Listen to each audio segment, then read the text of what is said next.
जय हिंद। मैं संजय सिंह आप सभी को आप सबके YouTube channel Sanjay online study zone पर स्वागत करता हूं। दोस्तों, ये क्रॉन पब्लिकेशन का प्रैक्टिस सेट नंबर 14 है। 14 प्रैक्टिस सेट नंबर है दोस्तों। इससे पहले हमने 13 प्रैक्टिस सेट करवा चुका हूँ, 1 से लेकर 13 तक। यदि आप लोग उसे नहीं देखे हैं तो उसका प्ले लिस्ट में बना दिया हूँ दोस्तों। यदि उसे आप देखना चाहते हैं तो चैनल के प्ले लिस्ट में जाएँ, वहाँ पर सारा प्ले लिस्ट उपलब्ध है और उसका लिंक मैं इस वीडियो के डिस्क्रिप्शन बॉक्स में डाल दूंगा। तो चलिए स्टार्ट करते हैं। और यदि आप लोगों को अच्छा लगता है तो वीडियो को लाइक करें दोस्तों के ग्रुप में शेयर करें, जितना भी ग्रुप है सभी ग्रुप में शेयर कर दें और चैनल को सब्सक्राइब करना ना भूलें दोस्तों। तो चलिए आज हम लोग स्टार्ट करते हैं प्रैक्टिस सेट नंबर 14 क्रॉन पब्लिकेशन का 14 नंबर प्रैक्टिस सेट हम लोग स्टार्ट करते हैं। इसके बाद एक और प्रैक्टिस सेट आएगा दोस्तों क्रॉन का, उसके बाद क्रॉन पब्लिकेशन का 15 एक बुक में, इस बुक में 15 प्रैक्टिस सेट है, वो समाप्त हो जाएगा दोस्तों। उसके बाद मैं यूटेरिया वॉल्यूम 2 प्रैक्टिस सेट लाऊंगा, बहुत जल्द आने वाला है दोस्तों। 2 रोज बाद मैं यूटेरिया के वॉल्यूम 2 का प्रैक्टिस सेट स्टार्ट करने जा रहा हूँ। आप लोग तैयार रहिएगा। वॉल्यूम 2 का न्यू पैटर्न पर आधारित जो वॉल्यूम 2 आया है उसे मैं ऐड करने जा रहा हूँ इसमें, तो आप लोग तैयार रहिएगा दोस्तों। तो चलिए स्टार्ट करते हैं आज प्रैक्टिस सेट नंबर क्रॉन का 14 नंबर प्रैक्टिस सेट। आज का पहला प्रश्न क्या है, इस वीडियो का पहला प्रश्न है, निम्नलिखित में से किस देश के पास लिखित संविधान नहीं है? तो कौन से देश थे उसके पास लिखित संविधान नहीं है? 4 ऑप्शन, इसमें से ऑप्शन नंबर ए हमारा सही आंसर होगा, यूनाइटेड किंगडम। यूनाइटेड किंगडम के पास लिखित संविधान नहीं है, ऑप्शन नंबर ए हमारा सही आंसर है। ग्रेट ब्रिटेन का या यूनाइटेड किंगडम का कोई भी लिखित एक विशिष्ट संविधान दस्तावेज नहीं है। इसके बजाय जो ग्रेट ब्रिटेन का संविधान कहलाता है वह नियमों और सिद्धांतों पर सारांश है, जिसे देश की राजनीतिक व्यवस्था को निर्माण होता है। ठीक है, तो अलिखित संविधान है वो यूनाइटेड किंगडम में, क्या अलिखित संविधान है। यदि आपसे पूछ लिया जाए विश्व में सबसे पहला संविधान किसके पास था, तो यूनाइटेड किंगडम के पास था। लेकिन विश्व में पहला लिखित संविधान किसके पास है, तो अमेरिका के पास है। विश्व में सबसे बड़ा संविधान किसके पास है, तो वो भारत के पास है। तो ऑप्शन नंबर ए हमारा सही आंसर है। इस प्रश्न का किस देश के पास लिखित संविधान नहीं है, तो यूनाइटेड किंगडम के पास। 2 नंबर प्रश्न पे चलते हैं दोस्तों। इसमें दिया गया है कि तक्षशिला विश्वविद्यालय किन 2 नदियों के बीच स्थित था? तो तक्षशिला विश्वविद्यालय को देखें, वो आपको सिंधु और झेलम नदी के बीच स्थित था। तक्षशिला विश्वविद्यालय सिंधु और झेलम नदी के मध्य स्थित है तक्षशिला। ऑप्शन नंबर ए हमारा सही आंसर है। ऑप्शन नंबर ए सही आंसर है। विश्व का सबसे प्राचीन विश्वविद्यालय तक्षशिला विश्वविद्यालय है दोस्तों, जो सिंधु और झेलम नदी के मध्य स्थित है। सिंधु और झेलम नदी के मध्य यह गंधार राज्य में 600 ईसा पूर्व से लेकर 500 ईस्वी तक समृद्ध के शिखर पर था।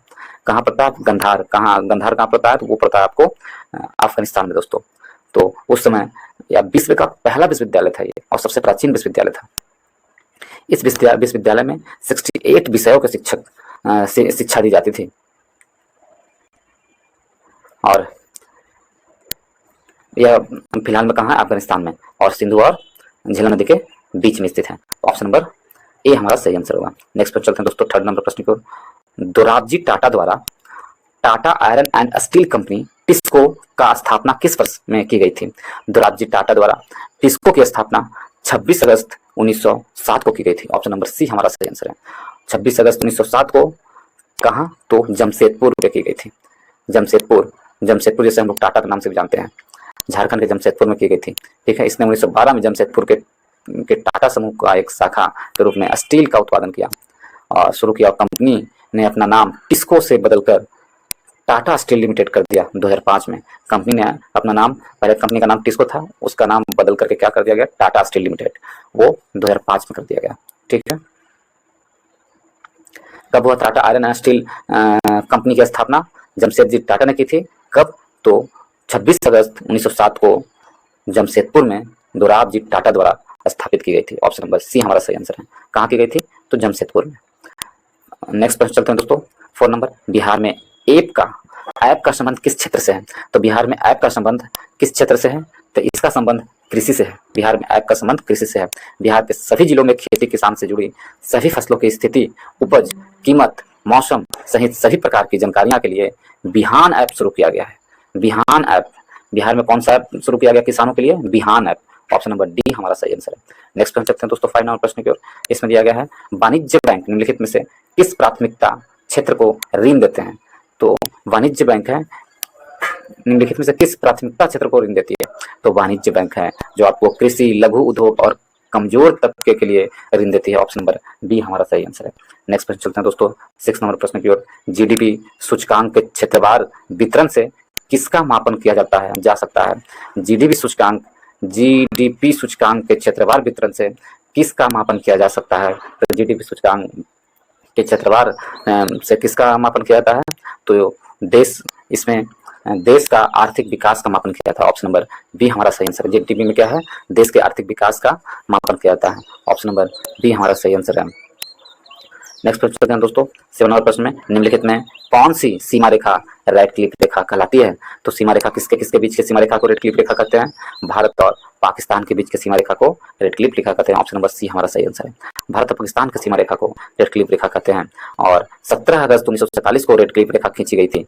सीमा आयोग के अध्यक्ष सर साहिल रेडक्लिफ को 88 मिलियन लोगों को मध्य न्याय संगत रूप से 450,000 वर्ग किलोमीटर क्षेत्र को विभाजित करने के दायित्व सौंपा गया था। इसलिए उन्हीं के नाम पर भारत तथा पाकिस्तान के बीच के सीमा रेखा को रेडक्लिफ नाम रख दिया गया। ऑप्शन नंबर सी हमारा सही आंसर है। नेक्स्ट प्रश्न चलते हैं दोस्तों 8 नंबर प्रश्न में। एफएओ किसकी एजेंसी है? यदि हम इसके देखें एफएओ किसकी एजेंसी है? तो एफएओ है जो यूएनओ का एजेंसी है। ऑप्शन नंबर ए हमारा सही आंसर है। संयुक्त राष्ट्र का खाद्य एवं कृषि संगठन एफएओ, उसका फुल फॉर्म क्या है? संयुक्त राष्ट्र का खाद्य एवं कृषि संगठन संयुक्त राष्ट्र की एक विशेष एजेंसी है जो भूख को हराने के लिए अंतर्राष्ट्रीय प्रयासों के नेतृत्व करती है। तो ऑप्शन नंबर बी हमारा सही आंसर यूएनओ का है। नेक्स्ट प्रश्न चलते हैं 9 नंबर प्रश्न की ओर दोस्तों। 9 नंबर प्रश्न में कहा गया है, 9 में दिया गया है स्वतंत्र भारत के लिए व्यक्तिगत रूप से पहला ओलंपिक पदक किसने जीता है? तो स्वतंत्र भारत के लिए व्यक्तिगत पदक के रूप में पहला ओलंपिक किसने जीता है? तो व्यक्तिगत पदक के रूप में पहला ओलंपिक पदक किसने जीता है व्यक्तिगत रूप से? तो केडी यादव ने जीता। ऑप्शन नंबर बी हमारा सही आंसर है। 1952 के समर ओलंपिक में रेसलिंग में पदक जीते थे K D Yadav. Option number B हमारा सही आंसर है। 10 नंबर प्रश्न की ओर चलते हैं। द्वितीय बौद्ध समिति का आयोजन कहाँ हुआ था? तो ये देखें दोस्तों द्वितीय बौद्ध समिति का आयोजन वैशाली में हुआ था। ऑप्शन नंबर बी हमारा सही आंसर है। वैशाली में और 383 ईसा पूर्व में हुआ था। इसके जो द्वितीय बौद्ध संघ के शासक थे वो कालाशोक थे दोस्तों। देखिए यदि आपसे पूछ लिया जाए प्रथम बौद्ध संगति कब हुई थी? तो प्रथम बौद्ध संगति राजगीर में हुआ था दोस्तों 483 ईसा पूर्व में। और राजा कौन थे? तो अजातशत्रु राजा थे। ठीक है, अजातशत्रु राजा थे द्वितीय बौद्ध संगति में। यदि प्रथम बौद्ध संगति में 483 ईसा पूर्व, द्वितीय बौद्ध संगति बता चुके हैं। तृतीय बौद्ध संगति यदि आपसे पूछ लिया जाए तो पाटलिपुत्र में हुआ था 250 ईसा पूर्व में और राजा अशोक थे। और चतुर्थ बौद्ध संगति कश्मीर में हुआ था और प्रथम सदी में राजा कौन थे? कनिष्क थे। तो ऑप्शन नंबर बी हमारा सही आंसर है, वैशाली में। नेक्स्ट प्रश्न चलते हैं दोस्तों 11 नंबर प्रश्न में। चंपा किस महाजनपद की राजधानी थी? तो चंपा है जो अंग की राजधानी चंपा थी। ऑप्शन नंबर डी सही आंसर है। अंग महाजनपद की राजधानी चंपा थी। अंग महाजनपद की 6वीं शताब्दी के आसपास 16 पदों का वर्णन मिलता है दोस्तों। बौद्ध धर्म के अंगुत्तर निकाय और महावीर जैन धर्म के भगवती सूत्र और जैन धर्मों के भगवती सूत्र और बौद्ध धर्म के अंगुत्तर निकाय से जानकारी मिलती है। 16 महाजनपद का वर्णन मिलता है। हम सभी को 16 महाजनपद का वर्णन कहाँ से मिलता है? जैन धर्म के जो था भगवती सूत्र और बौद्ध धर्म के अंगुत्तर निकाय से हमें इस स्रोतों का पता चलता है। यदि हम देखें इसमें यदि हम आपको 16 महाजनपदों का नाम बता दें दोस्तों, तो यदि आप इसे पूरा पढ़ना चाहेंगे तो मैं बता देता हूँ। काशी का वाराणसी था। कौशल, श्रावस्ती और कुशावती उसकी राजधानी थी। अंग का चंपा था। भज्जी का राजधानी वैशाली था। मल का राजधानी कुशीनगर या पावापुरी और चेदी की राजधानी शक्तिमती या सोथीवती। चेदी की राजधानी कहाँ? शक्तिमती या चौथीवती। और उसी प्रकार यदि हम देखें वत्स का कौशाम्बी, कुरु का इंद्रप्रस्थ, पंचाल का जो उत्तरी पंचाल का अहिच्छत्र और दक्षिणी पंचाल का काम्पिल्य था। मत्स्य का विराटनगर, सूरसेन का मथुरा था। अश्मक का पोतन पोतली, अवंतिका का था राजधानी उज्जैन। गंधार का तसीला था और कंबोज कंबोज का राजधानी हाटक था और मगध का राजगिरी या पाटलिपुत्र था। तो 16 महाजनपद के बारे में हमें अंगुत्तर निकाय से मिलता है और भगवती सूत्र से मिलता है। तो ऑप्शन नंबर डी हमारा सही आंसर है।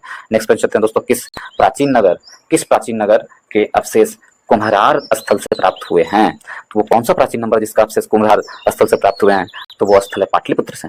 पाटलिपुत्र से कुम्हरार स्थल प्राप्त हुए। ऑप्शन नंबर बी हमारा सही आंसर है। ऑप्शन नंबर बी सही आंसर है। नेक्स्ट प्रश्न को चलते हैं दोस्तों। 13 नंबर प्रश्न में 13 में दिया गया है, इसमें 13 नंबर प्रश्न में दिया गया है, इसमें मॉर्ले मिंटो सुधार बिल किस वर्ष पारित हुआ था? यदि मॉर्ले मिंटो सुधार बिल के बारे में देखें तो मॉर्ले मिंटो सुधार बिल वर्ष 1909 में पारित हुआ था। ऑप्शन नंबर बी हमारा सही आंसर है। ऑप्शन नंबर बी सही है। मॉर्ले मिंटो सुधार बिल वर्ष 1909 में अधिनियम के द्वारा लाया गया था। किस वर्ष लाया गया था? तो 1909 में मॉर्ले मिंटो सुधार अधिनियम भी कहा जाता है। 1909 का मॉर्ले मिंटो सुधार अधिनियम, इस अधिनियम को ब्रिटिश संसद में द्वारा 1911 में पारित किया गया था। तो मॉर्ले मिंटो सुधार हमसे पूछा कब पारित किया गया था, ये प्रश्न पूछ रहा है दोस्तों। तो मॉर्ले मिंटो सुधार लाया गया था 1909 में, ठीक है।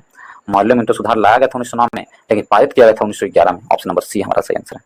ऑप्शन नंबर सी सही आंसर है। लेकिन इस औपचारिक रूप से भारतीय परिषद अधिनियम 1909 कहा जाता है।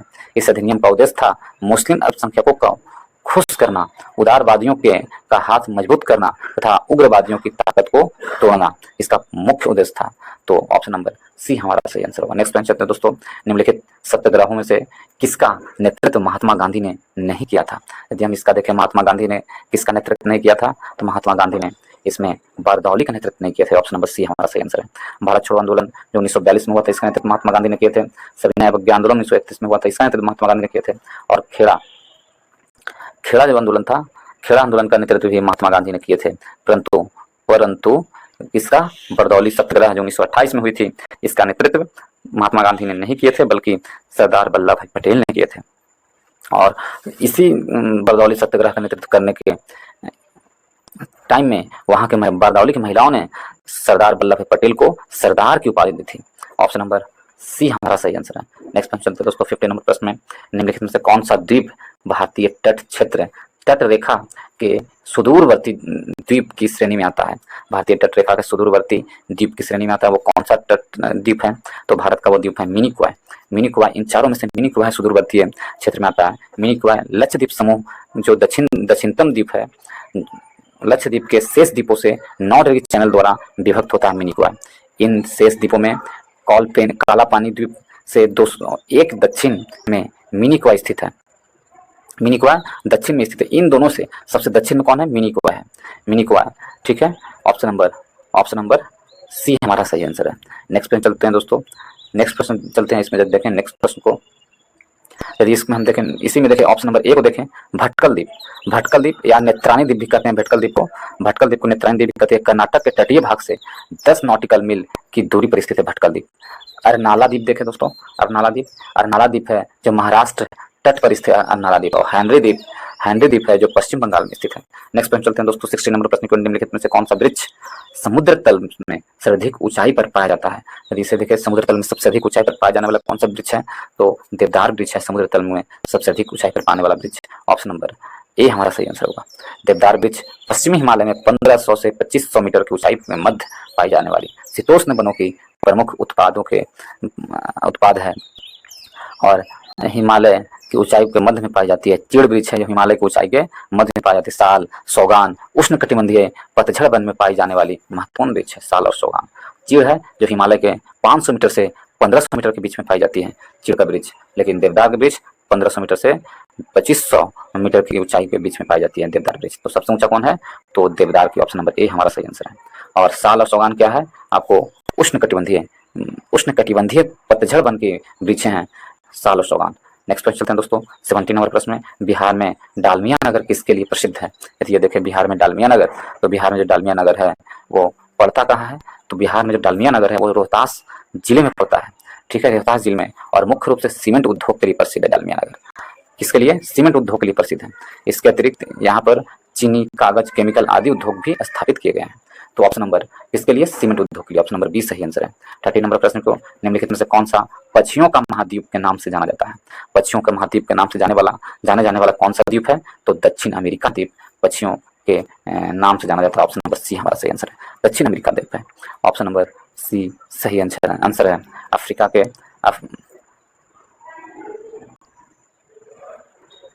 कौन सा दक्षिणी अमेरिका जो होगा पक्षियों के द्वीप के नाम से जाने जाते हैं? क्योंकि विश्व में ज्ञात 9000 पक्षी प्रजातियों में से 40% से ज्यादा पक्षी प्रजाति यहाँ पाई जाती है दक्षिणी अमेरिका में। ऑप्शन नंबर सी हमारा सही आंसर होगा। यदि नेक्स्ट प्रश्न चलते हैं दोस्तों 19 नंबर प्रश्न की ओर। बिहार में चमड़ा उद्योग कहाँ नहीं है? तो बिहार में चमड़ा उद्योग कहाँ नहीं पाया जाता है, ये प्रश्न पूछा है। तो बिहार में चमड़ा उद्योग है जो कहाँ नहीं पाया जाता है? तो बिहार का चमड़ा उद्योग आपको दीघा में नहीं पाया जाता। ऑप्शन नंबर बी हमारा सही आंसर है। ऑप्शन नंबर बी सही आंसर है। नेक्स्ट प्रश्न चलते हैं दोस्तों 20 नंबर प्रश्न में दीघा में नहीं पाया था। ऑप्शन नंबर बी सही आंसर है। निम्नलिखित में से कौन सा राष्ट्रीय राजमार्ग बिहार में नहीं जाता है? तो बिहार पे से होकर कौन सा राष्ट्रीय राजमार्ग नहीं गुजरता है? NH-15 बिहार से होकर नहीं गुजरती है। ऑप्शन नंबर ए हमारा सही आंसर है। राष्ट्रीय राजमार्ग 15 NH-15 जिसको बोलते हैं भारत में एक राष्ट्रीय राजमार्ग है। यह राष्ट्रीय राजमार्ग असम में वैहट्टा से शुरू होता है और अरुणाचल प्रदेश के बकरो में समाप्त होता है। तो बाकी बिहार से NH-30 है, 81 है और 85 बिहार से गुजरता है, परंतु NH-15 नहीं गुजरता। ऑप्शन नंबर बी ए हमारा सही आंसर है। 21 नंबर प्रश्न को जब देखें दोस्तों 21 में कहा गया है वह प्रथम भारतीय कौन थे जो ब्रिटिश हाउस ऑफ कॉमन के सदस्य चुने गए? तो ब्रिटिश हाउस ऑफ कॉमन के सदस्य चुने गए वो प्रथम भारतीय कौन थे? वो दादा भाई नौरोजी थे। ऑप्शन नंबर बी हमारा सही आंसर है। दादा भाई नौरोजी 1892 ईस्वी के चुनाव में फिंसबर्ग सेंट्रल चुनाव क्षेत्र में ब्रिटिश हाउस ऑफ कॉमन्स के लिए निर्वाचित किए गए थे। वह ब्रिटिश हाउस ऑफ कॉमन्स के सदस्य के रूप में निर्वाचित होने वाले भारत के प्रथम व्यक्ति बने थे या प्रथम भारतीय बने थे और एशिया के भी प्रथम व्यक्ति थे। इससे पूर्व वह 1885 में चुनाव में हॉलबॉर्न चुनाव क्षेत्र में वो असफल रहे थे, लेकिन 1892 में उन्होंने सफलता प्राप्त की और ब्रिटिश हाउस ऑफ कॉमन में चुने जाने वाले पहले व्यक्ति बने। ऑप्शन नंबर बी हमारा सही आंसर है। 22 नंबर प्रश्न में मोहम्मद बिन तुगलक ने अपनी राजधानी कहाँ से कहाँ बदल दी थी? तो मोहम्मद बिन तुगलक ने अपनी राजधानी दिल्ली से देवगिरी बदल दी थी। ऑप्शन नंबर बी हमारा सही आंसर है। मोहम्मद बिन तुगलक ने 1327 ईस्वी में अपनी राजधानी दिल्ली से दौलताबाद, जिसे देवगिरी के नाम से जाना जाता है, बदल दी थी। यह वर्तमान में महाराष्ट्र में स्थित है। दिल्ली से देवगिरी या दौलताबाद कहाँ स्थित है? महाराष्ट्र में। ठीक है। राजधानी के स्थानांतरण करने के निर्णय उसके द्वारा लिए गए विवादित निर्णयों में से एक था। ऑप्शन नंबर बी हमारा सही आंसर होगा दोस्तों। ऑप्शन नंबर बी सही आंसर है। नेक्स्ट प्रश्न चलते हैं दोस्तों 23 नंबर प्रश्न में मेरियाना गर्त पृथ्वी के पानी में सर्वाधिक गहरा गर्त है। मेरियाना गर्त सबसे अधिक गहरा गर्त है। यह निम्नलिखित में से किस महासागर में स्थित है? मेरियाना गर्त निम्नलिखित में से किस महासागर में है? तो मेरियाना गर्त है जो प्रशांत महासागर में है। ऑप्शन नंबर डी हमारा सही आंसर है। मेरियाना गर्त प्रशांत महासागर में है। ऑप्शन नंबर डी सही आंसर है। पश्चिमी प्रशांत महासागर में स्थित है। यह अपने तल यानी फ्लोर से एक छोटे छिद्र के प्रकाश की घाटी से 10,994 मीटर की अधिकतम गहराई तक पहुंच जाती है। इसकी अधिकतम गहराई कितनी है? 10,994 मीटर है। ऑप्शन नंबर डी हमारा सही आंसर है, प्रशांत महासागर में। 24 नंबर समष्टि के व्यष्टि की वह संख्या है जो दी गई समय अवधि के दौरान आवास छोड़कर कहीं और चले गए हैं। तो आवास छोड़ कहीं और चले गए हैं। समष्टि के व्यष्टि की वह संख्या है जो दी गई समय अवधि के दौरान आवास छोड़कर कहीं और चले गए हैं। तो कौन होगा? तो ऑप्शन नंबर डी उत्प्रवासन होता है, कहलाता है। ऑप्शन नंबर इस प्रक्रिया को क्या कहते हैं? उत्प्रवासन समष्टि के व्यष्टि की वह संख्या है जो दी गई समय अवधि के दौरान आवास छोड़कर कहीं और चले गए हैं। ऑप्शन नंबर डी हमारा सही आंसर है। नेक्स्ट प्रश्न चलते दोस्तों। बिहार की श्रेयसी सिंह किस जिले की विधायक है? तो बिहार की श्रेयसी सिंह है किस जिले के से विधायक है? तो श्रेयसी सिंह जमुई से है। ऑप्शन नंबर बी हमारा सही आंसर है। जमुई से श्रेयसी सिंह जमुई से है। नेक्स्ट प्रश्न चलते हैं दोस्तों।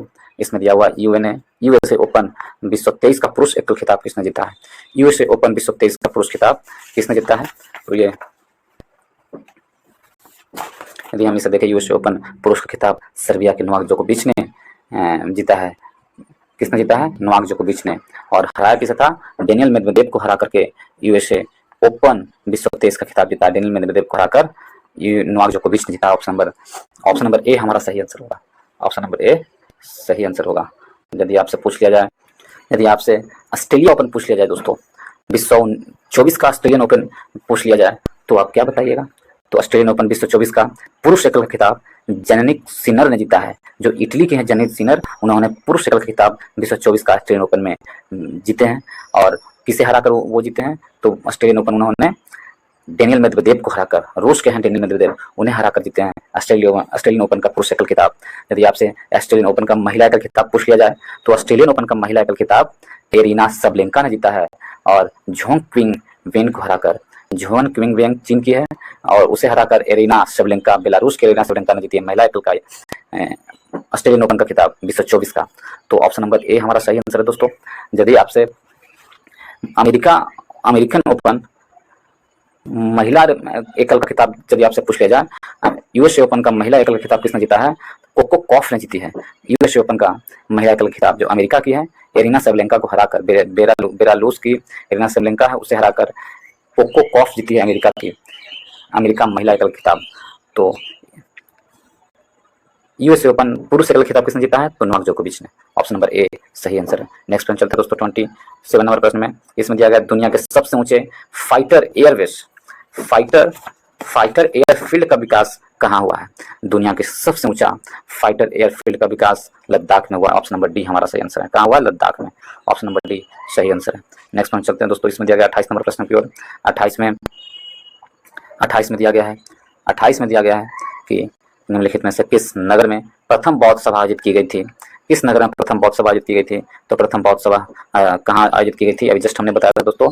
तो राजगीर में की गई थी 483 ईसा पूर्व में, अजातशत्रु के शासनकाल में किया गया था। प्रथम बौद्ध सभा किसके शासनकाल में? अजातशत्रु के शासनकाल में 483 ईसा पूर्व में। इसकी अध्यक्षता महाकश्यप ने किए थे। कहाँ किसने किया था? महाकश्यप ने। नेक्स्ट पॉइंट चलते हैं दोस्तों। और मैंने सारा चीज बता चुका हूँ चारों बौद्ध सभा का। नेक्स्ट प्रश्न चलते हैं 29 नंबर प्रश्न में। कहा गया निम्नलिखित में से कौन एक जैन तीर्थंकर नहीं था? तो कौन जैन तीर्थंकर नहीं था? तो इसमें से देखें हम तो जैन तीर्थंकर में से नाथ मुनि जैन तीर्थंकर नहीं थे। नाथ मुनि क्या थे? जैन तीर्थंकर नहीं थे। ऑप्शन नंबर बी हमारा सही आंसर होगा। नाथ मुनि नहीं थे जैन तीर्थंकर। यदि जैन में कितने तीर्थंकर हुए? तो 24 तीर्थंकर हुए दोस्तों जैनों में। प्रथम तीर्थंकर थे ऋषभदेव, जो जैन धर्म के संस्थापक थे, लेकिन वास्तविक संस्थापक के रूप में महावीर को जाना जाता है। जैन धर्म के अंतिम तीर्थंकर कौन थे? महावीर थे। तो प्रथम ऋषभदेव थे और अंतिम महावीर थे। और आपसे प्रश्न पूछा जाता है पर्शवनाथ के बारे में। पर्शवनाथ 23वें तीर्थंकर थे। पर्शवनाथ 23वें तीर्थंकर थे। तो इस प्रकार ऑप्शन नंबर बी हमारा सही आंसर है। यदि आपसे पूछा जाए संभवनाथ तीसरे तीर्थंकर थे। संभवनाथ कैसे तीर्थंकर थे दोस्तों? तो तीसरे तीर्थंकर थे संभवनाथ। ठीक है, इनसे भी प्रश्न पूछा जाता है संभवनाथ से। नेक्स्ट प्रश्न चलते हैं दोस्तों। इसमें दिया गया 30 नंबर प्रश्न की ओर। किस घटना के कारण गांधी जी ने असहयोग आंदोलन नॉन कॉपरेशन मूवमेंट वापस लिया था? तो किस घटना के कारण असहयोग आंदोलन गांधी जी ने वापस ले लिया था? तो गांधी जी ने 5 फरवरी 1922 ईस्वी को चौरी चौरा नामक स्थान पर किसानों के एक जुलूस पर गोली चलाए जाने के कारण जो भीड़ के गुस्सा ने पुलिस थाने पर आग लगा दी थी। इसी आग से 22 पुलिसकर्मी मारे गए थे और इसी घटना के कारण गांधी जी ने असहयोग आंदोलन को समाप्त कर दिया 12 फरवरी 1922 को। 12 फरवरी 1922 को इसी घटना के कारण गांधी जी ने असहयोग आंदोलन को वापस ले लिया था। तो option number B Chauri Chaura कांड के कारण। चौरी चौरा कांड के कारण ऑप्शन नंबर बी हमारा सही आंसर है। चौरी चौरा कांड हुआ था 5 फरवरी 1922 को, परंतु गांधी जी ने ये असहयोग आंदोलन वापस लिए थे 12 फरवरी 1922 को। तो ऑप्शन नंबर बी हमारा सही आंसर होगा। असहयोग आंदोलन को समाप्त कर दिए थे। ऑप्शन नंबर बी सही आंसर है। 31 नंबर प्रश्न को देखें। इसमें दिया गया है दोस्तों क्षेत्रफल के क्रम में भारत के 3 बड़े राज्य हैं। क्षेत्रफल के क्रम में यदि देखें भारत के 3 बड़े राज्य, एक है राजस्थान, दूसरा मध्य प्रदेश, तीसरा महाराष्ट्र। ऑप्शन नंबर ए हमारा सही आंसर है। राजस्थान, मध्य प्रदेश और महाराष्ट्र। ऑप्शन नंबर ए सही आंसर है। 32 नंबर प्रश्न पर चलते हैं। इसमें दिया गया है इनमें गंगा की कौन सी सहायक नदी उत्तर वाहिनी है? तो गंगा की वो कौन सी सहायक नदी है जो उत्तर वाहिनी है? तो गंगा की वो सहायक नदी कौन है? वो है उत्तर की ओर बहता है। उत्तर वाहिनी है मतलब उत्तर की ओर बहता है। तो ऑप्शन नंबर सी सोन नदी। गंगा की वो सहायक नदी है जो उत्तर वाहिनी है, उत्तर की ओर बहता है, वो नदी वो सोन है। बाकी कोसी, घाघरा और गंडक ये सब उत्तर की ओर से बहती है। उत्तर की ओर से बहने वाली नदी है कौन? तो घाघरा, गंडक, कोसी। दक्षिणी वाहिनी नदी इसे कह सकते हैं, दक्षिण तरफ बहती है। लेकिन गंगा की कौन सी सहायक नदी उत्तर वाहिनी है कि उत्तर की ओर बहती है, वो सोन नदी है। ऑप्शन नंबर सी हमारा सही आंसर है। यदि नेक्स्ट पॉइंट चलते हैं दोस्तों। नेक्स्ट में दिया गया है इसमें भाखड़ा नांगल एक संयुक्त परियोजना है। तो भाखड़ा नांगल संयुक्त परियोजना किन किन राज्यों का है? तो भाखड़ा नांगल संयुक्त परियोजना है पंजाब, हरियाणा, हिमाचल प्रदेश और राजस्थान। ऑप्शन नंबर ए हमारा सही आंसर है। हरियाणा, पंजाब और राजस्थान। ऑप्शन नंबर ए सही आंसर है। हरियाणा, पंजाब और राजस्थान। ऑप्शन नंबर ए सही आंसर है भाखड़ा नांगल बांध। नेक्स्ट पॉइंट चलते हैं दोस्तों। यदि हम देखें 34 नंबर प्रश्न की ओर। राष्ट्रीय कृषि विपणन संस्थान स्थित है। कहाँ स्थित है राष्ट्रीय कृषि विपणन संस्थान? इस तो क्या आंसर होगा? राष्ट्रीय कृषि विपणन संस्थान जयपुर में स्थित है। ऑप्शन नंबर बी हमारा सही आंसर है। कहाँ स्थित है? जयपुर में। राष्ट्रीय कृषि विपणन संस्थान जयपुर में स्थित है दोस्तों। ऑप्शन नंबर बी हमारा सही आंसर है, जयपुर। नेक्स्ट प्रश्न चलते हैं दोस्तों। प्रश्न नंबर 35 में बिहार राज्य अल्पसंख्यक वित्तीय निगम की स्थापना कब हुई थी? तो बिहार राज्य अल्पसंख्यक वित्तीय निगम की स्थापना कब हुई थी? बिहार राज्य अल्पसंख्यक वित्तीय निगम की स्थापना वर्ष 1984 में हुई थी, 23 मार्च 1984 में। ऑप्शन नंबर ए हमारा सही आंसर है। बिहार राज्य अल्पसंख्यक वित्तीय निगम की स्थापना हुई थी। ऑप्शन नंबर ए सही आंसर। इसका मुख्यालय पटना में है। नेक्स्ट प्रश्न चलते हैं दोस्तों। 36 नंबर प्रश्न की ओर इसमें दिया गया है। 36 में सार्क सार्क की स्थापना 1985 में, सार्क की स्थापना इसमें कहा गया है, 36 में कहा गया है कि सार्क की स्थापना के बारे में कौन सा कथन सही नहीं है? तो कौन सा कथन सही नहीं है सार्क की स्थापना में? तो वर्तमान में सार्क में 8 सदस्य हैं, बिल्कुल सही है। इसकी स्थापना 1964 में हुई थी, ये गलत है दोस्तों। सार्क की स्थापना 1985 में हुई थी। 1985 में सार्क की स्थापना हुई थी। कब? 1985 में हुई थी। तो ये गलत है। हमसे पूछा कौन गलत है, तो ऑप्शन नंबर बी गलत है। ठीक है। और नेक्स्ट, इसका सबसे पहला सम्मेलन ढाका में आयोजित किया गया था। सही है, बांग्लादेश का ढाका में। इसका उद्देश्य दक्षिण एशियाई एशिया में आपसी सहयोग को बढ़ावा देना, ये भी सही है। तो हमसे पूछा कौन सही नहीं है, तो सार्क के बारे में कि इसकी स्थापना 1964 में हुआ था, ये सही नहीं है। ऑप्शन नंबर बी हमारा सही आंसर होगा। सार्क की स्थापना 1985 में हुई थी। 1985 में सार्क की स्थापना हुई थी। और यदि इसके बारे में देखें, सार्क कहाँ हुआ था, तो काठमांडू में इसका मुख्यालय है। प्रथम बैठक कहाँ हुई थी? बांग्लादेश के ढाका में हुई थी। और यदि सार्क का मुख्यालय आपसे पूछ लिया जाए कहाँ है, तो काठमांडू में है।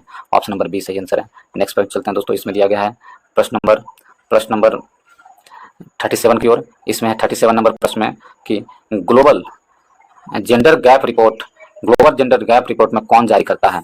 तो ग्लोबल जेंडर गैप रिपोर्ट है जो कौन जारी करेगा? तो ग्लोबल जेंडर गैप रिपोर्ट जारी करता है कौन?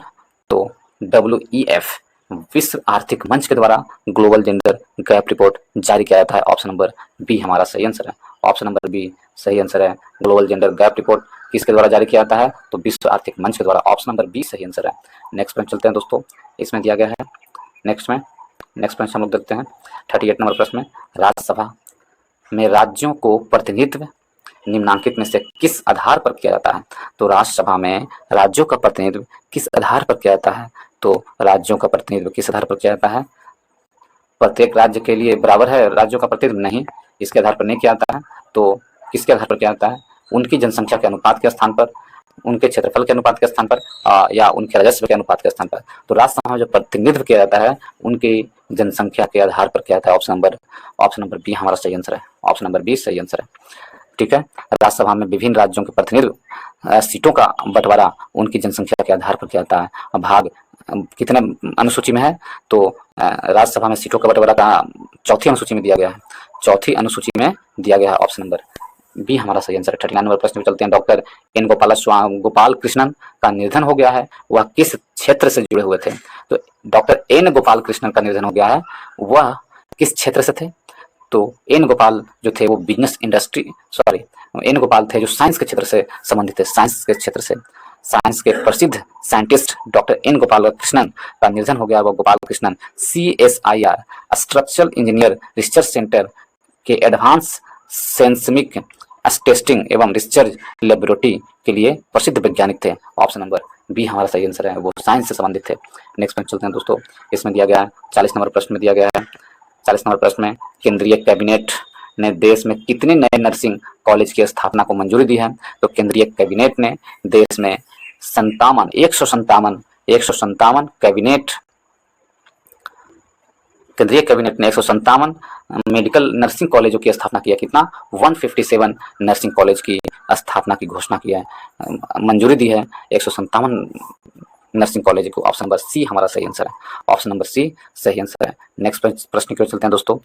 41 नंबर, ग्रेट ग्रैंडफादर ट्री कहाँ स्थित है? तो ग्रेट ग्रैंडफादर ट्री कहाँ स्थित है? वो चिली में स्थित है। ग्रेट ग्रैंडफादर ट्री वर्तमान में दुनिया के सबसे पुराने वृक्ष के रूप में चिन्हित होने की प्रक्रिया में चिली में स्थित है। यह पेड़ लगभग 5000 साल से अधिक पुराना है माना जाता है। 5000 से अधिक पुराना माना जाता है। तो कहाँ स्थित है? Great grandfather of tree chilli में स्थित है। ऑप्शन नंबर बी हमारा सही आंसर है। नेक्स्ट प्रश्न चलते हैं दोस्तों 42 नंबर प्रश्न में, संचार साथी पोर्टल जिसे हाल ही में लॉन्च किया गया है, संचार साथी पोर्टल हाल ही में लॉन्च किया गया है, किस गतिविधियों के लिए उपयोग किया जाता है? तो संचार साथी पोर्टल है जो गुम या चोरी हुए मोबाइल को ट्रैक करने के लिए। ऑप्शन नंबर सी हमारा सही आंसर है। गुम या चोरी हुए मोबाइल को ट्रैक करने के लिए ऑप्शन नंबर सी सही आंसर है। नेक्स्ट प्रश्न चलता है दोस्तों, इसमें दिया गया है, वित्तीय संकट से जूझ रही स्वीप बैंक क्रेडिट सुझाव बैंक का अधिग्रहण किसने किया है? तो वित्तीय संकट से जूझ रही स्वीप बैंक या क्रेडिट सुझाव बैंक का अधिग्रहण यूबीएस ग्रुप ने किया है। UBS group, option number D हमारा सही आंसर है, यूबीएस ग्रुप ने। नेक्स्ट प्रश्न चलते हैं 44 नंबर प्रश्न में, Bipin the man behind the uniform पुस्तक के लेखक कौन है? Bipin the man behind the uniform पुस्तक के लेखक कौन है? तो रचना विश्वत रावत, रचना विश्वत रावत है। ऑप्शन नंबर बी हमारा सही आंसर है, रचना विश्वत रावत, ऑप्शन नंबर बी सही आंसर है। नेक्स्ट प्रश्न चलते हैं दोस्तों 45 नंबर प्रश्न की ओर। इसमें दिया गया 45 नंबर प्रश्न में, किस देश ने हेलीकॉप्टर के लिए एशिया के पहले प्रदर्शन आधारित नेविगेशन का प्रदर्शन किया था? तो एशिया किस देश ने हेलीकॉप्टर के लिए एशिया में पहले प्रदर्शन आधारित नेविगेशन का प्रदर्शन किया था? तो वो कौन सा देश था? वो भारत था। ऑप्शन नंबर ए हमारा सही आंसर है, भारत में किया गया था जीपीएस सिस्टम से गगन। ठीक है। नेक्स्ट प्रश्न चलते हैं दोस्तों 46 में कहा गया, हाल ही में रिजर्व बैंक का उप कार्यालय किस राज्य में खोला गया है? तो रिजर्व बैंक का उप कार्यालय नागालैंड में खोला गया। ऑप्शन नंबर बी हमारा सही आंसर है। कहाँ खोला गया है? नागालैंड में। रिजर्व बैंक का उप कार्यालय नागालैंड में खोला गया दोस्तों। इस प्रकार ऑप्शन नंबर बी हमारा सही आंसर है। यदि हम ऑप्शन नंबर बी नागालैंड, यदि आपसे नागालैंड के मुख्यमंत्री के बारे में पूछ ले तो कौन है? नागालैंड के मुख्यमंत्री नेफ्यूरियो हैं दोस्तों। अभी नागालैंड के मुख्यमंत्री कौन है? नेफ्यूरियो। आप लोग अभी नागालैंड के राज्यपाल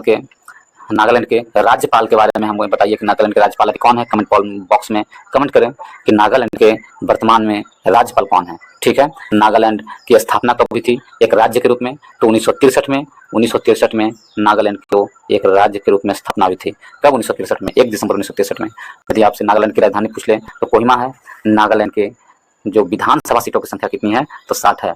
नागालैंड में लोकसभा सीटों की संख्या 1 है और राज्यसभा सीटों की संख्या भी 1 है। नागालैंड के राज्यपाल के बारे में आप लोग बताइए दोस्तों। तब तक हम असम के बारे में बताते हैं और असम के राज्यपाल के बारे में भी आप बताइए।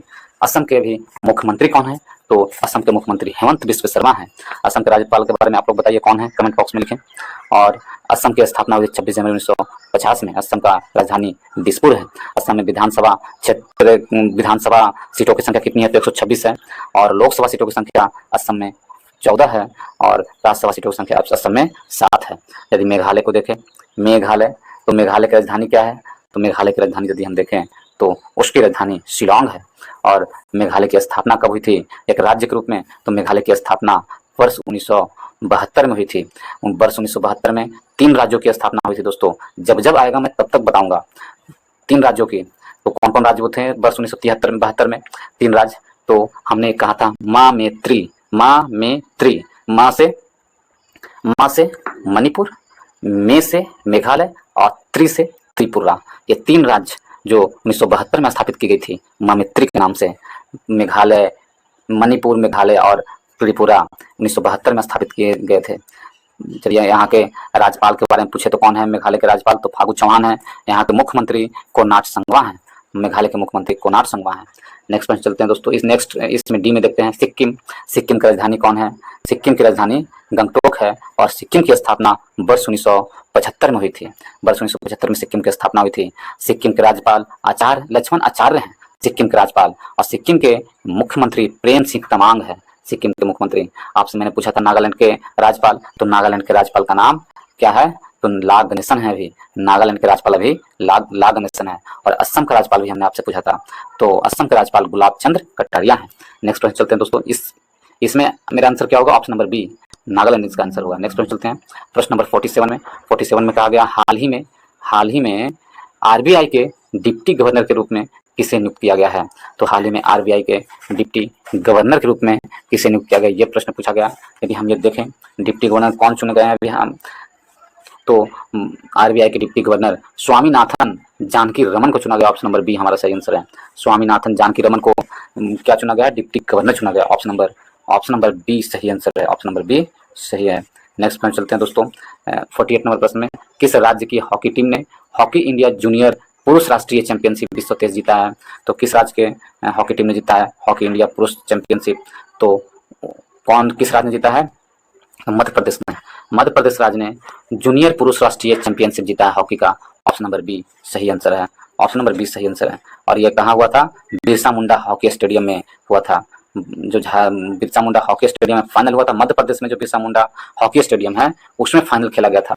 और 13वीं हॉकी इंडिया जूनियर पुरुष लीग चैंपियनशिप 2023 किसने जीता है?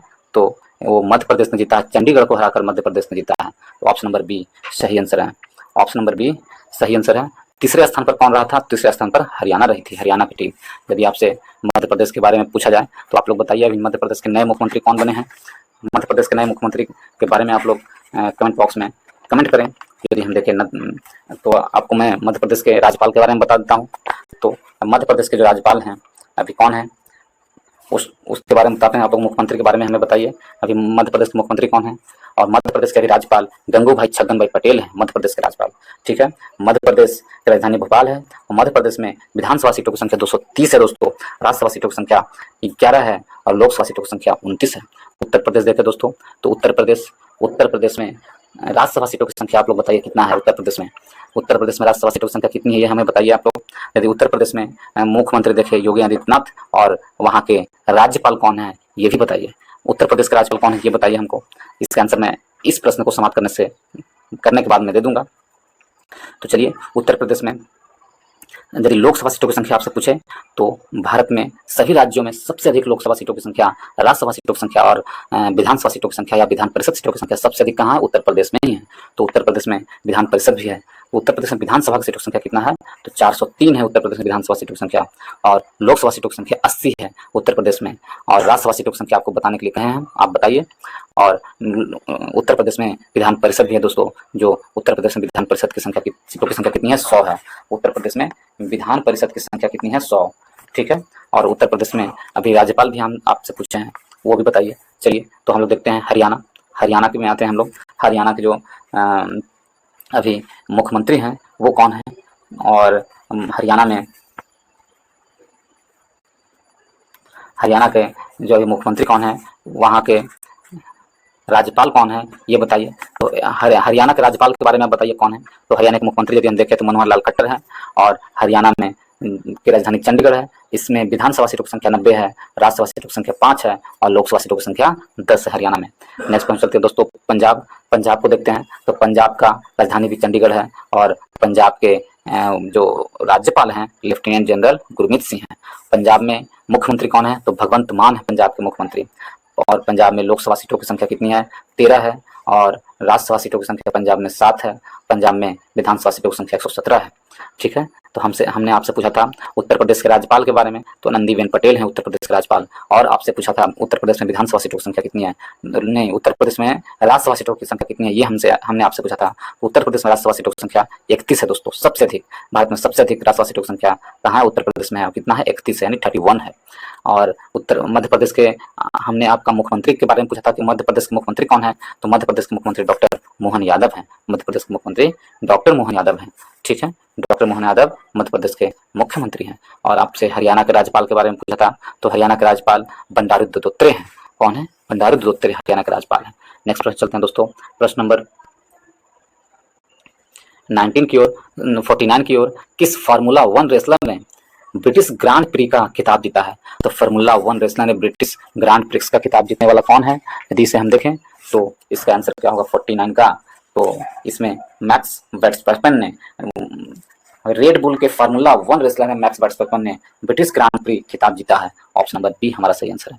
कौन? मैक्स वर्स्टैपेन ने। ऑप्शन नंबर बी सही आंसर है। नेक्स्ट पर चलते हैं दोस्तों, इसमें दिया गया है 49 से 50 की ओर। इसमें दिया गया किसने हाल ही में national multi dimensional poverty index जारी किया है? National multi dimension poverty index जारी करने वाला कौन है? तो वो नीति आयोग है। ऑप्शन नंबर बी हमारा सही आंसर है। कौन? नीति आयोग ने जारी किया है। नीति आयोग ने हाल ही में national multi dimension poverty index जारी किया है। इसके आंकड़ों के अनुसार 15 से 40 और 2019-21 15-16 और 2019-21 के बीच देश में मल्टी डायमेंशनल पॉवर्टी में रहने वाले व्यक्तियों की संख्या 24.85% में से गिरकर कितना 14.96% हो गई है दोस्तों। ऑप्शन नंबर बी किसने जारी किया है? National multi dimensional poverty index, तो नीति आयोग के द्वारा। ऑप्शन नंबर बी हमारा सही आंसर है। नेक्स्ट प्रश्न चलते हैं दोस्तों। इसमें दिया गया है 51 नंबर प्रश्न केवल मैच करने के लिए दिया गया है, हम लोग मैच करेंगे। ठीक है, मैच करने के लिए दिया गया है, थोड़ा सा छोटा करना पड़ेगा। भौतिक राशि है, एक तरफ इकाई है, एक फ्रेम में लाने के लिए थोड़ा छोटा करना पड़ रहा है दोस्तों। तो देखिए हम लोग देखते हैं त्वरण। त्वरण का इकाई क्या होता है? त्वरण का इकाई होता है मीटर पर सेकंड स्क्वायर। त्वरण की इकाई होता है मीटर पर सेकंड स्क्वायर। बल का इकाई होता है न्यूटन दोस्तों। और यदि कृत्य का इकाई होता है जूल कृत्य का, और आवेग का इकाई होता है न्यूटन सेकंड। तो इस प्रकार यदि हम मैचिंग देखें 4-3-1-2, 4-3-1-2 ऑप्शन नंबर डी हमारा सही आंसर है। नेक्स्ट प्रश्न चलते हैं दोस्तों। प्रश्न नंबर 52 में कहा गया है कि पायरोमीटर किसके मापन में प्रयोग किया जाता है? तो यदि इसमें हम देखें पायरोमीटर है जो उच्च तापमान को मापने के लिए प्रयोग किया जाता है पायरोमीटर। ऑप्शन नंबर सी हमारा सही आंसर है। पायरोमीटर है जो उच्च तापमान को मापने के लिए किया जाता है। उच्च तापमापी के रूप में प्रायः 800 डिग्री सेंटीग्रेड से ऊंचा तापमान ही इस तापमापी से मापी जाती है। 800 डिग्री सेल्सियस से ऊंचे वाले तापमान को मापा जाता है पायरोमीटर से। ठीक है, और इसके कम तापमान की वस्तुएं ऊष्मा विकिरण नहीं करती है। यह तापमापी स्टीफेंस के नियम पर आधारित है। किसके नियम से? स्टीफेंस के नियम में। यह तापमापी कई प्रकार के होते हैं पायरोमीटर। प्रकाशिक उत तापमापी या उतापमापी, विकिरण उतापमापी, प्रतिरोध उतापमापी और ताप विद्युत उतापमापी और अवरक्त उतापमापी। तो ऑप्शन नंबर सी उच्च तापमाप मापने के लिए पायरोमीटर। 53 नंबर प्रश्न को चलते हैं दोस्तों। यदि इसे हम देखें तो उच्च संरक्षण का आशय है कि, तो उच्च संरक्षण का आशय क्या होता है? उच्च संरक्षण का आशय है कि ऊर्जा का ना तो सृजन हो सकता है, ऊर्जा संरक्षण का आशय क्या है? ऊर्जा संरक्षण का आशय क्या है? तो ऊर्जा संरक्षण का आशय है कि ऊर्जा का ना तो सृजन हो सकता है और ना ही विनाश हो सकता है। ऊर्जा का ना तो सृजन होता है और ना ही विनाश होता है। ऑप्शन नंबर डी हमारा सही आंसर है। ऑप्शन नंबर डी सही आंसर है। नेक्स्ट प्रश्न चलते हैं दोस्तों। नेक्स्ट प्रश्न में दिया गया है कि निम्नलिखित में से कथनों पर विचार कीजिए। तो 4 कथन दिए हुए हैं इसमें दोलन के बारे में। कौन कौन सा है कथन सही है इसमें, वो दिया गया है।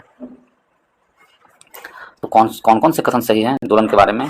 तो यदि हम देखें, इसे छोटा हम करना चाहेंगे दोस्तों थोड़ा सा, कि एक ही फ्रेम में आए आंसर भी। ठीक है, आ रहा है। हम लोग देखते हैं दोलन के बारे में। जब गोला मध्य स्थान से गुजरता है त्वरण शून्य होता है। बिल्कुल सही है। जब गोला मध्य स्थान से गुजरता है तो त्वरण शून्य होता है। हर आवर्त में गोला 2 बार किसी एक निर्दिष्ट वेग को प्राप्त करता है। ये भी सही है। दोलन के दौरान जब गोला चरम स्थिति पर पहुंचता है तो उसके गति और त्वरण दोनों शून्य हो जाते हैं। ये गलत है, ये गलत है। और समान दोलक का दोलन का आयाम समय के साथ साथ कम होता जाता है। ये सही है। तो कौन सही है? इन कथनों में से कौन से सही हैं? तो 1, 2, 4 सही हैं। ऑप्शन नंबर सी हमारा सही होगा। ऑप्शन नंबर सी सही होगा। ठीक है, सरल आवर्त गति करने वाले पिंड जब अपनी मध्यमान स्थिति से गुजरती है तो त्वरण शून्य होता है। मध्यमान स्थिति से गुजरती है तो यही प्रश्न पूछा था। तो क्या होता है? त्वरण शून्य हो जाता है, वेग अधिकतम हो जाती है और गति ऊर्जा अधिकतम होती है और स्थिति ऊर्जा शून्य हो जाती है। हर आवर्त में गोलक 2 बार किसी एक निर्दिष्ट वेग को प्राप्त करता है। सामान्यतः दोलक का दोलन आयाम समय के साथ साथ कम होता जाता है। तो 1, 2 और 4 सही है, बाकी 3 गलत है। तो ऑप्शन नंबर सी हमारा सही आंसर है। नेक्स्ट प्रश्न चलते हैं दोस्तों। मृगमरीचिका का कारण क्या है? तो मृगमरीचिका है जो आपको किस कारण से होता है? तो मृगमरीचिका ये प्रकाश के पूर्ण आंतरिक परिवर्तन के कारण होता है। ऑप्शन नंबर डी हमारा सही आंसर है। ऑप्शन नंबर डी सही आंसर है। रेगिस्तान में गर्मी के दिनों में मृगमरीचिका देखने को मिलती है, जिसमें कुछ दूरी पर पानी होने का भ्रम होता है। यह प्रकाशीय भ्रम मरीचिका यानी हिरन का क्या कहलाता है? मरीचिका कहलाता है। ठीक है, ऑप्शन नंबर डी सही आंसर होगा। और ये किसके अनुसार बनता है? प्रकाश के पूर्ण आंतरिक परिवर्तन के द्वारा बनाए जाते हैं। ऑप्शन नंबर डी हमारा सही आंसर है। नेक्स्ट प्रश्न चलते हैं दोस्तों। इसमें दिया गया है प्रश्न नंबर 56 में।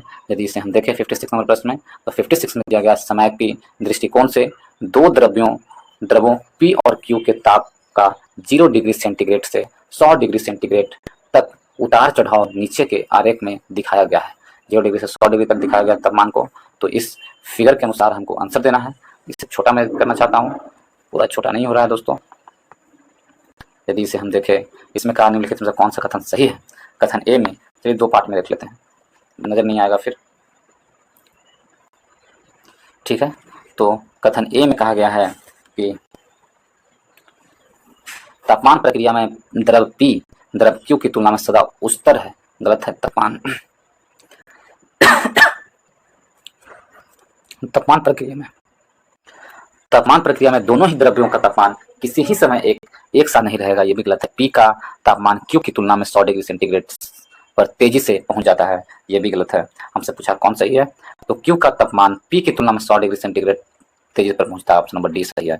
नेक्स्ट प्रश्न चलते हैं दोस्तों 57 नंबर प्रश्न की ओर। इसमें कहा गया दो तारों की लंबाई, व्यास और प्रतिरोधकताएं सभी 1.2 के अनुपात में है। अगर पतले तार का प्रतिरोध 10 ओम है तो मोटे तार का प्रतिरोध क्या होगा।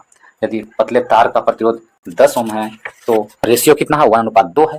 तो मोटे तार का प्रतिरोध है जो कितना होगा, ये प्रश्न पूछा है, तो मोटे तार का प्रतिरोध भी 10 ओम का, ऑप्शन नंबर बी हमारा सही आंसर है। नेक्स्ट प्रश्न चलते हैं दोस्तों 58 में।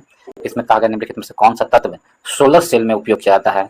तो कौन सा वो तत्व है सोलर सेल में उपयोग किया जाता है, तो सिलिकॉन है जो सोलर सेल में उपयोग किया जाता है, ऑप्शन नंबर ए हमारा सही आंसर है, सिलिकॉन। यदि आपसे अर्धचालक के रूप में पूछे कौन कौन है, तो सिलिकॉन एक अर्धचालक है, ठीक है। सिलिकॉन क्या है, अर्धचालक है। सिलिकॉन, गैलियम और जर्मेनियम ये तीनों क्या है, अर्धचालक के रूप में प्रयोग किए जाते हैं। तो सिलिकॉन है जो सौर ऊर्जा में प्रयोग किया जाता है, ऑप्शन नंबर ए हमारा सही आंसर है। नेक्स्ट पॉइंट चलते हैं दोस्तों 59 नंबर प्रश्न में। एक भू स्थिर उपग्रह का काल होता है, तो एक भू स्थिर उपग्रह का काल क्या होता है। एक भू स्थिर उपग्रह का काल 24 घंटा होता है, ऑप्शन नंबर डी हमारा सही आंसर है। एक भू स्थिर उपग्रह का काल क्या होता है, 24 घंटे होते हैं, ऑप्शन नंबर डी सही आंसर है। 60 नंबर प्रश्न पर चलते हैं निम्नलिखित में से इसमें क्या दिया गया, कौन सा युग्म सम्मिलित नहीं है।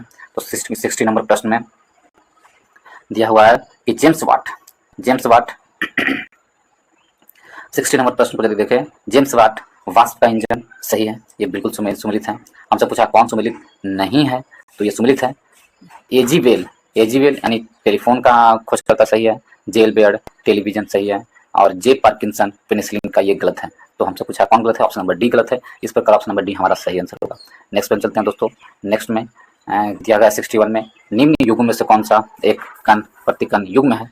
तो कण प्रतिकण युग्म में से कौन सा है, यदि देखें तो इलेक्ट्रॉन और पॉजिट्रॉन कण प्रतिकण है, ऑप्शन नंबर ए हमारा सही आंसर है। कण प्रतिकण कौन है, इलेक्ट्रॉन और पॉजिट्रॉन।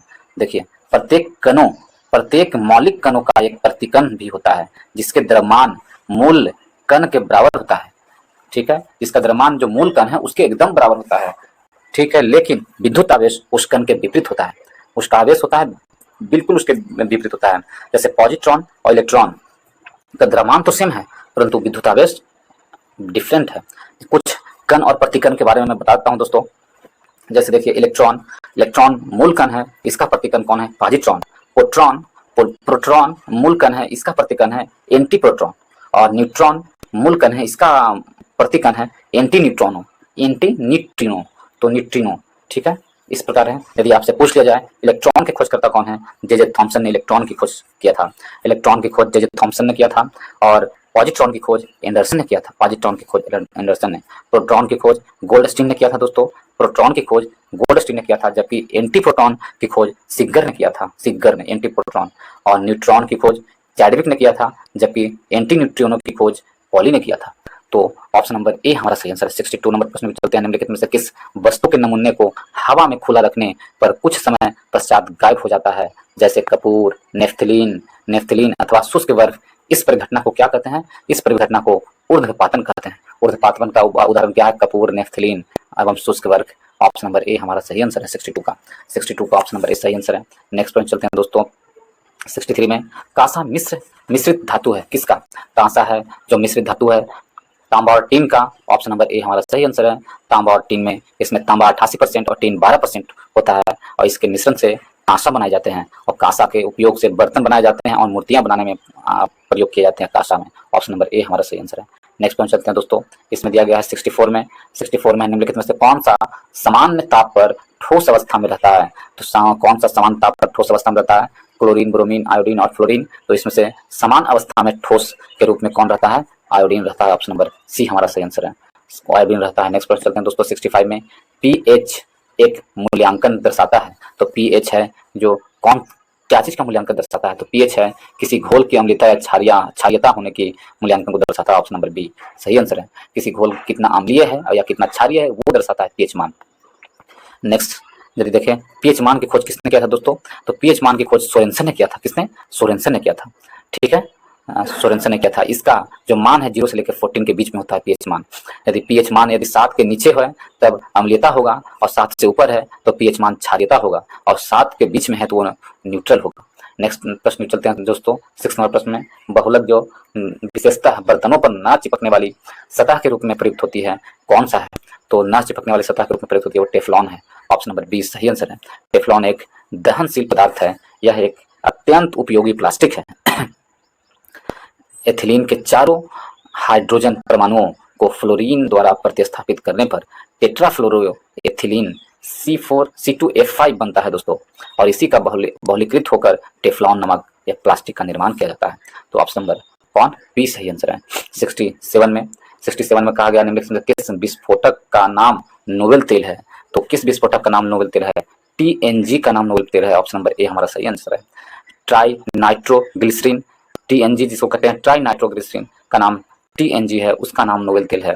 सांद्र नाइट्रिक अम्ल और सांद्र सल्फ्यूरिक अम्ल की अभिक्रिया द्वारा बनाया जाता है, और इस विस्फोट की खोज 1846 ईस्वी में इसे नोबेल का तेल भी कहते हैं। ऑप्शन नंबर ए सही आंसर है। नेक्स्ट पॉइंट चलते हैं दोस्तों, 68 में खाद्य पदार्थों के परिरक्षण हेतु निम्नलिखित में से कौन सा प्रयुक्त होता है? खाद्य पदार्थों के परिरक्षण हेतु कौन सा प्रयुक्त होता है? तो बेंजोइक अम्ल खाद्य पदार्थों के परिरक्षण हेतु प्रयुक्त होता है। ऑप्शन नंबर सी हमारा सही आंसर है। बेंजोइक अम्ल हल्के रंगहीन चमकदार क्रिस्टलीय चूर्ण के रूप में पाया जाता है। इसका रासायनिक सूत्र CH4O2 है। बेंजोइक अम्ल इसका सूत्र होता है C6H5 COOH होता है दोस्तों। ऑप्शन नंबर सी सही आंसर है, बेंजोइक अम्ल। इसमें चटनी, अचार, मुरब्बे आदि डिब्बे बंद आहारों को सड़ने या किण्वन और खराब होने से बचाने के लिए इसके साथ थोड़ी मात्रा में सोडियम बेंजोएट मिलाया जाता है। इसे ऑप्शन नंबर सी हमारा सही आंसर है। नेक्स्ट पॉइंट चलते हैं दोस्तों, 69 में इसमें दिया गया है, विचार करने के लिए दिया गया है दोस्तों। चलिए हम लोग विचार करते हैं इसमें। तो इसमें पौधों की फास्फोरस आवश्यकताओं की पूर्ति के लिए रासायनिक उर्वरक की आवश्यकता है। तो रासायनिक उर्वरक की आवश्यकता होती है, ठीक है। तो ये कथन ए सही है, ठीक। 1 मीट्रिक टन जैव खाद्य मुश्किल से 2 से 3 किलो फास्फोरस की आपूर्ति करती है, तो ये भी सही है। ए और बी दोनों सही है। इस प्रकार यदि हम देखें, ऑप्शन नंबर ए हमारा सही आंसर है। ए और बी दोनों सही है, आर ए की सही स्पष्टीकरण देता है। नेक्स्ट पॉइंट चलते हैं दोस्तों, 70 नंबर प्रश्न के। एक कार्बन क्रेडिट समतुल्य है, तो एक कार्बन क्रेडिट किसका समतुल्य है? एक कार्बन क्रेडिट है जो किसका समतुल्य है? 1000 किलोग्राम CO2 का समतुल्य है carbon credit. Option number C हमारा सही आंसर है। नेक्स्ट प्रश्न चलते हैं दोस्तों, 71 नंबर प्रश्न की ओर। जैविक जगत में होने वाले कार्यों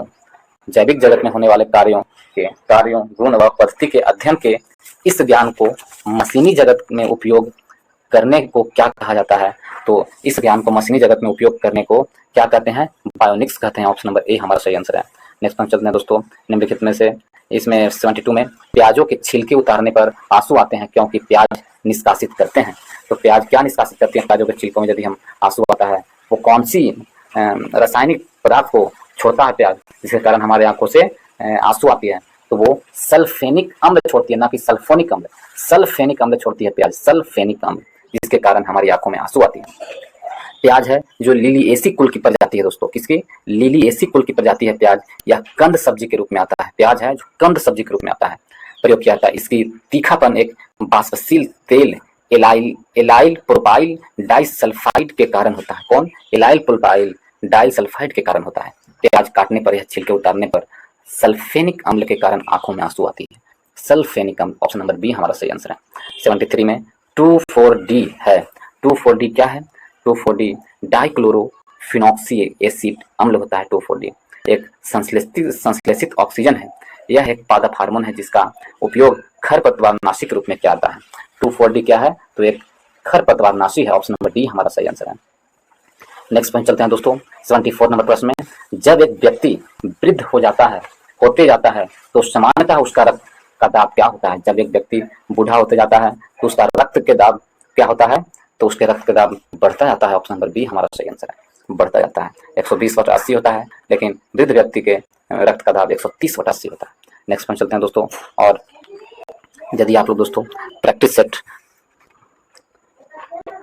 रुक्मणी का आप पढ़ना चाहते हैं तो मैं उसे अपलोड कर चुका हूं दोस्तों। उसमें 20 प्रैक्टिस सेट है रुक्मणी प्रकाशन का, और वॉल्यूम 2 का मैं अपलोड कर चुका हूं पूरा 20 का 20 वीडियो। यदि आप लोग उसे देखना चाहते हैं तो इस वीडियो के चैनल में जाएं, वहां पर प्ले लिस्ट बना हुआ है। और उसी प्रकार आपको यूटेरिया का भी जो फर्स्ट बुक आया था यूटेरिया का, उसका भी प्ले लिस्ट 15 प्रैक्टिस सेट यूटेरिया का प्ले लिस्ट में बुक में दिया हुआ था दोस्तों। 15 मैं अपलोड कर दिया हूँ फर्स्ट बुक का यूटेरिया का सेकंड बुक भी आया है दोस्तों वॉल्यूम 2 के रूप में। उसे मैं अगले 2 दिनों में लाऊंगा। इसका एक और क्रॉन पब्लिकेशन का एक और प्रैक्टिस सेट है, उसके बाद मैं यूटेरिया का प्रैक्टिस सेट स्टार्ट करने जा रहा हूँ वॉल्यूम 2, ठीक है। और यदि आप लोग भारतीय संविधान को पढ़ना चाहते हैं दोस्तों, वो भी चैप्टर वाइज घटना चक्र बुक से मैं लाया हूँ। प्रीवियस ईयर प्रश्न है, वो पूरे प्रश्न प्रीवियस ईयर है, चैप्टर वाइज प्रश्न है। यदि आप लोग उसे पढ़ना चाहते हैं तो उसका भी लिंक मैं इस वीडियो को डिस्क्रिप्शन बॉक्स में डाल दूंगा, या प्ले लिस्ट मैं बना दिया हूँ दोस्तों। उसी तरह भारतीय इतिहास का भी है, जो तीनों इतिहास का अलग अलग प्ले लिस्ट है, उसका भी लिंक मैं इस वीडियो को डिस्क्रिप्शन बॉक्स में डाल दूंगा। और मुझे विश्वास है दोस्तों कि आपकी तैयारी में वो 4 चांद लगा देगी। यदि आप लोग उसे देखते हैं तो आपकी तैयारी में वो काफ़ी मजबूती प्रदान करेगी। इसलिए आप वो वीडियो जरूर देखें दोस्तों, उसके बाद प्रैक्टिस सेट करें तो आपको समझ में आएगा कि हाँ मुझे आपका स्कोर बढ़ाने में वो काफ़ी मदद करेगी वो दोस्तों। भारतीय संविधान और जो इतिहास मैंने जो डाला है प्रीवियस ईयर क्वेश्चन, वो आपको अपनी तैयारी को और आपको बूस्टर की तरह काम करेगी। और करंट अफेयर का मैं एसपीडी करंट अफेयर का पूरे साल भर का करंट अफेयर मैं अपलोड कर चुका हूं। यदि आप लोग उसे भी देखना चाहते हैं तो उसे भी जाकर देख ले, उसका ही प्लेलिस्ट है। सभी का वीडियो का डिस्क्रिप्शन बॉक्स में मैं लिंक डाल दूंगा। यदि आप लोग को अच्छा लगता है तो वीडियो को लाइक करें, दोस्तों ग्रुप में शेयर करें, एंड चैनल को सब्सक्राइब करना ना भूलें दोस्तों। अंतिम प्रश्न को चलते हैं। सेब का हृदय रोगियों के लिए विशेष महत्व है क्योंकि ये सबसे बड़े स्रोत होते हैं। सेब है जो हृदय रोगियों के लिए सबसे ज्यादा फायदेमंद है, क्योंकि इसमें क्या होता है, तो इसमें केवल पोटेशियम, इसमें क्या होता है, इसमें पोटेशियम पाए जाते हैं। इस कारण से इसमें क्या पाए जाते हैं, पोटेशियम पाए जाते हैं। इस कारण से हृदय रोगियों के लिए ये काफी फायदेमंद है। ऑप्शन नंबर डी हमारा सही आंसर है। इसके साथ ही इस वीडियो को समाप्त करते हैं दोस्तों। यदि आप लोगों को वीडियो अच्छा लगा है तो प्लीज वीडियो को लाइक करें दोस्तों। वीडियो को अपने व्हाट्सएप, फेसबुक, इंस्टाग्राम, टेलीग्राम, जहां भी ग्रुप है सभी में शेयर कर दे, और चैनल को सब्सक्राइब करना भूले दोस्तों। इसके साथ ही इस वीडियो को समाप्त करते हैं। इस वीडियो को देखने के लिए बहुत बहुत धन्यवाद, बहुत बहुत धन्यवाद।